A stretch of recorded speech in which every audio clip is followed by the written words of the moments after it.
Assalamualaikum geng. Selamat pagi. Hari ni aku nak ambil almari aku untuk bawa balik ke rumah.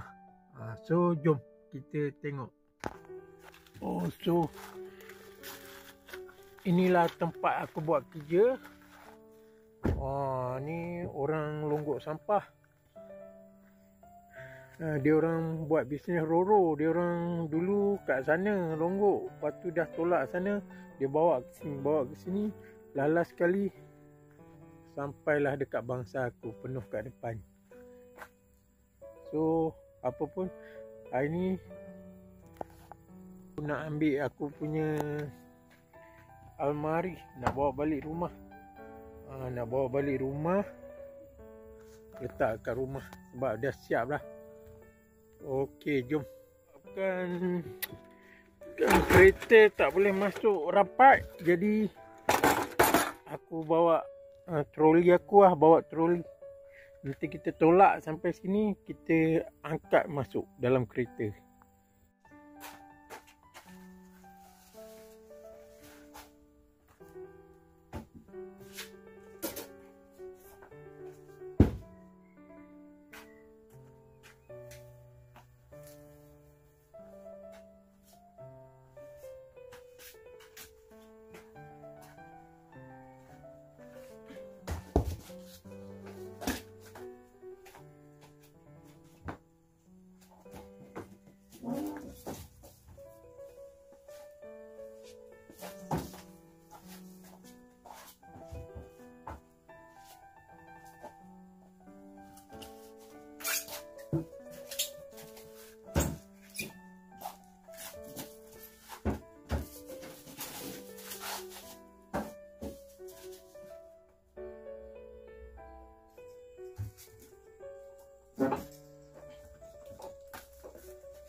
So nak lalu kan, kita kena clear laluan dulu.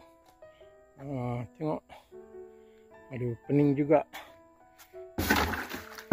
So kita nak kena buat laluan.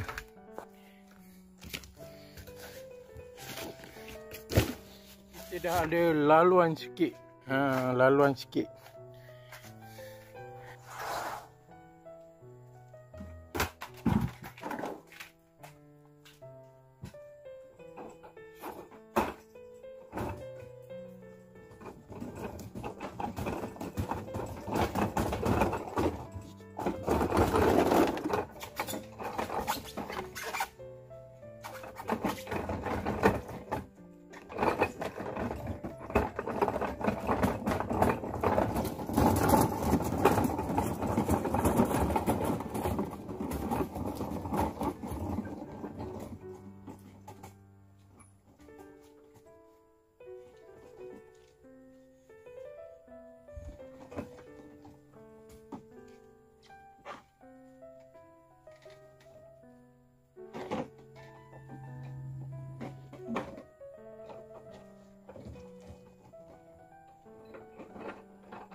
Okey. Buat kerja sorang-sorang ni penat sikit lah. Nak pula kereta tak boleh masuk rapat. Dulu kereta boleh masuk rapat situ. Aduh. So okay geng, dah settle dah.